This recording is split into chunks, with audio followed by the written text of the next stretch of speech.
ভাই ইলেকশন কবে হবে বলে আপনি মনে করেন? ডিসেম্বরে, ফেব্রুয়ারিতে? কারণ রাজনৈতিক নেতাদের সঙ্গে আমাদের কথা হচ্ছিল, তারা বলছেন তারা খুবই এটাকে বলবো যে কনফিডেন্ট যে আসলে এই সরকার ডিসেম্বরে ইলেকশন দিতে চায়। ডিসেম্বরে ইলেকশনের বাইরে যে কথাবার্তা এই সরকারের লোকেরা বলতেছেন, তারা এগুলি বলতেছেন যে তাদের বিভিন্ন ব্যর্থতা ঢাকার জন্য আসলে আমরা যাতে ইলেকশন নিয়ে শুধু কথা বলি, ইলেকশন দেওয়ার জন্য তারা ডিসেম্বরে দেওয়ার জন্য রেডি। যদি ডিসেম্বরে তারা না দিতে পারেন, বড় জোর ফেব্রুয়ারির আগে, ফেব্রুয়ারিতে মানে রোজা আসার পরবর্তী রমজান আসার আগেই তারা ইলেকশন দিবেন। তুষার ভাই, আপনি কি মনে করেন? আপনার কি মত? আমি কামাল ভাইয়ের মতো জানবো। আমার বয়সের কারণে আমি বাংলাদেশের প্রায় সবগুলি নির্বাচন দেখেছি। ফলে আমার মনে হয় যে ইলেকশন আগামী বছর জুনেও হবে না। আমার ধারণা যে ইলেকশন হবে আগামী বছর ডিসেম্বরে, অথবা বলতে পারি না কখন হবে। এই কারণে এই ডিসেম্বরে হবে না, কারণ ইলেকশনের কোনো প্রস্তুতি কিংবা কোনো আহ, নড়াচড়া আমরা অনুভব করতে পারছি না। যখনই আগামী বছর আসবে, শুরুর দিকেই থাকবে রমজান মাস। রমজানের আগে ইলেকশন আসলে অসম্ভব, কেননা রমজানের মধ্যে ক্ষমতার রদবদল, রমজানের জিনিসপত্রের দাম বাড়া কমা, এইসবের লোড কোনো রাজনৈতিক দল নিতে চাইবে না। কারণ তারা ক্ষমতায় এসেই রমজান চাইবে না। কারণ রমজানের ঈদে মানুষ খুবই সেন্সিটিভ থাকে। তার রমজানের 2 মাস 10 দিন পরেই হচ্ছে কোরবানির ঈদ। কোরবানির ঈদ এবং রমজানের মাঝখানে যদি ইলেকশন দিতে হয়, তাহলে এসএসসি অথবা এইচএসসি যে কোনো একটা পরীক্ষা তার মাঝখানে পড়বে। ফলে সেইখানেও যে নির্বাচন দেওয়া সম্ভব হবে আমার মনে হয় না।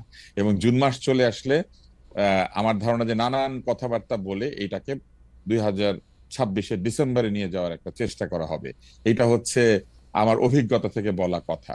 কিন্তু যদি আমরা প্রধান উপদেষ্টার কথাকে বিশ্বাস করি, তাহলে বলতে হবে যে অবশ্যই আগামী বছর জুনের মধ্যে নির্বাচন হয়ে যাবে। সেই জন্য এখন আমি বিশ্বাস করতে চাই যে আগামী বছর জুনের মধ্যে নির্বাচন হবে।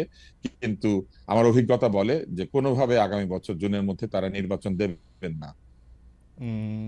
তুষার ভাইয়ের কথা শুনলাম। আমরা একটু কামাল ভাইয়ের কথা শুনি। কামাল ভাই, ইলেকশন কবে হবে বলে আপনার মনে হচ্ছে? না, কবে হবে এটা বলা কঠিন, এটা বলা অসম্ভব। কারণ এই সরকারের সঙ্গে যারা আছেন তারা এক একজন এক এক কথা বলেন, অথবা সরকারের যারা সুবিধাভোগী আছেন তারা আরো অনেক কিছু বলেন, তারা অনেক ইউটোপীয় নানা রকম থিওরি দেন। এটা একটা বিষয়। কিন্তু আমি মনে করি নির্বাচন এই বছরের ডিসেম্বরের মধ্যে হওয়া উচিত এবং হওয়া সম্ভব। কিন্তু তারা অনেকে অনেক কিছু বলবেন। একটা জিনিস কি, আপনি একটা কথা ভেবে দেখেন, আমার মনে হয় বাংলাদেশের স্বাধীনতার পর এ পর্যন্ত এ যাবৎকালে ডক্টর ইউনূসের সরকার হলো সবচেয়ে ভাগ্যবান সরকার, যে সরকার দেশের মাঠে থাকা সকল রাজনৈতিক দলের নিঃশর্ত সমর্থন পেয়েছেন। এরকম এর আগে কোনো সরকার পায় নাই। এমনকি স্বাধীনতার পর বঙ্গবন্ধু সরকারও কিন্তু পায় নাই। উনি সরকার চালানোর কয়েকদিনের মধ্যে জাসদ দোর্দণ্ড প্রতাপে কিন্তু ওনার বিরোধিতা করেছে। এরকম একটা সমর্থন পাওয়ার কারণে ওনাদের পক্ষ থেকে, অথবা ওনাদের যারা নাকি সুবিধাভোগী আছে, ওনাদের যারা চামচামি করেন, তারা নানাভাবে নানা ধরনের কাজ করতেছেন এবং সোশ্যাল মিডিয়ার মাধ্যমে এক ধরনের প্রচারণা চালাচ্ছেন। কেউ বলছেন যে 3 বছর, কেউ বলছেন যে না 29 সাল পর্যন্ত, কেউ বলছেন 5 বছর। আবার ওনাদের একজন আপনার দার্শনিক আছেন যিনি বলছেন যে না একটা জাতীয় সরকার হবে, সেখানে ডক্টর ইউনূস প্রধান উপদেষ্টা হবে এবং উপপ্রধান উপদেষ্টা হবে তারেক রহমান। এই ধরনের নানা ধরনের কিন্তু মানে আপনার পারমুটেশন কম্বিনেশন এখন আমরা দেখতে পাচ্ছি। বাট আলটিমেটলি জিনিসটা হলো যে এই যে প্রথমে যে কথাটা বললাম যে সবগুলি পলিটিক্যাল পার্টি এই সরকারকে সাপোর্ট দিচ্ছে, যদি সাপোর্ট না দেয় তাহলে কি হবে? একটা চাপ তৈরি হবে। এই চাপ সামাল দেওয়ার ক্ষমতা ইউনূস সরকারের নাই, একদমই নাই। কাজেই যদি আমি বললাম তো আগামী সপ্তাহে যদি তারেক রহমান এসে বলে যে আমি ইলেকশন চাই এবং ডিসেম্বরের মধ্যে চাই, যদি বলে, আপনি নিশ্চিত থাকেন ইলেকশন ডিসেম্বরে হবে। কারণ ডক্টর ইউনূস ওই রিস্কে যাবে না, তার পক্ষে এই চাপ সামাল দেওয়া সম্ভব না। এখন অনেক পলিটিক্যাল পার্টি অনেক রকম কাহিনী করতেছে, যার যার স্বার্থ আছে। কেউ কেউ ভাবতেছে আমি আর কয়েকটা দিন সময় পেলে গুছাই নিতে পারবো। তবে আমার ধারণা এনসিপি মনে হয় আর ভাবে না। এনসিপি মনে বুঝে গেছে যে আর অনন্তকাল সময় দিলে যতই সময় বেশি পাবে ততই তারা ক্ষুদ্র থেকে ক্ষুদ্রতর হবে, ওই হোমিওপ্যাথি ডোজের মতো। হ্যাঁ, ওটাতে কোনো কাজ হবে বলে আমার কাছে মনে হয় না। এনসিপির আশা আকাঙ্ক্ষা মোটামুটি এখন শেষ। এখন জামাত হয়তো ভাবতে পারে যে আর একটু সময় পারলে আর একটু গোছাবো, কিন্তু তাতেও কিছু হবে বলে আমার কাছে মনে হয় না। আমি জানি না কি হবে তাদের পলিটিক্যাল ইকুয়েশন কার কি। তবে আমি এটুকু মনে করি, যদি পলিটিক্যাল পার্টিগুলো চাপ দেয়, এই সরকারের পক্ষে ইলেকশন ডিসেম্বরের থেকে মানে বিলম্বিত করার কামাল কোনো সুযোগই নাই, কামাল ভাই, পারবে না। আমি কামাল ভাইয়ের সাথে আমি একমত যে পলিটিক্যাল পার্টিগুলো যদি চাপ সৃষ্টি করে তাহলে ডিসেম্বরেতে ইলেকশন দিতে হবে, এবং ডক্টর ইউনূসও আসলে এই ডিসেম্বর ইলেকশন দেওয়ার ব্যাপারে একাধিকবার বলেছেন। বড়জোর তিনি নানা কারণে সেটাকে একটু বাড়িয়ে হাতে সময় রেখেছেন, কিন্তু পলিটিক্যাল পার্টি, কিন্তু আমরা কিন্তু দেখছি যে পলিটিক্যাল পার্টিগুলি কিন্তু সেই অর্থে চাপ সৃষ্টি করতেছে না, পলিটিক্যাল পার্টির মধ্যে সেই চাপ কিন্তু নাই।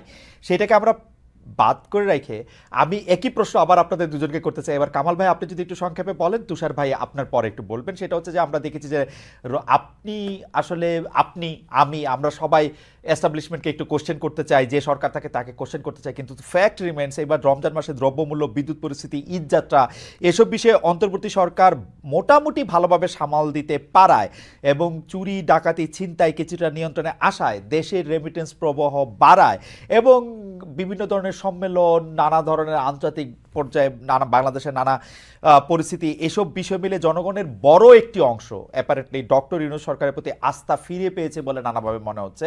আমার যারা বিএনপি বা জামায়াত যে করেন যেসব পরিচিতরা, নেতৃবৃন্দরা, তারাও অনেকে বলছেন ডক্টর ইউনূসের প্রতি এই দেশের মানুষের কিছুটা আস্থা বেড়েছে, অ্যাপ্রুভাল রেটিং অনেক বেড়েছে বলে মনে হচ্ছে।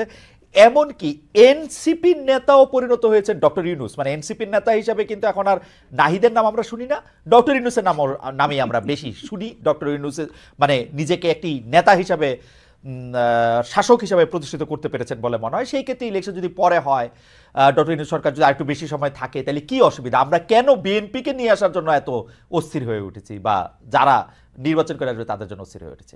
সরি, প্রশ্নটা লম্বা হয়ে গেল, আমি আর কথা বলছি না। কামাল ভাইকে শুনে আমরা তুষার ভাইকে শুনবো। না, এখানে একটা কথা আমি বলি আপনাকে, ডক্টর ইউনূস ভালো করছেন কি মন্দ করছেন এটা তো আমার দেখার বিষয় না রে ভাই। না, কেন আমি বলি, ডক্টর ইউনূস কোন সরকারের প্রধান? উনি একটা অন্তর্বর্তী সরকারের প্রধান। অন্তর্বর্তীকালীন সরকার মানেটা কি? মানেটা হলো একটা রেগুলার গভর্নমেন্ট আসবে, যতদিন সেই রেগুলার গভর্নমেন্টটা না আসে ততদিন সরকারটাকে পরিচালনার জন্য এবং ওই রেগুলার গভর্নমেন্ট আনার জন্য যে নির্বাচনটা হবে, সেই নির্বাচনটা অবাধ এবং নিরপেক্ষ করার জন্য একটা সরকার দরকার।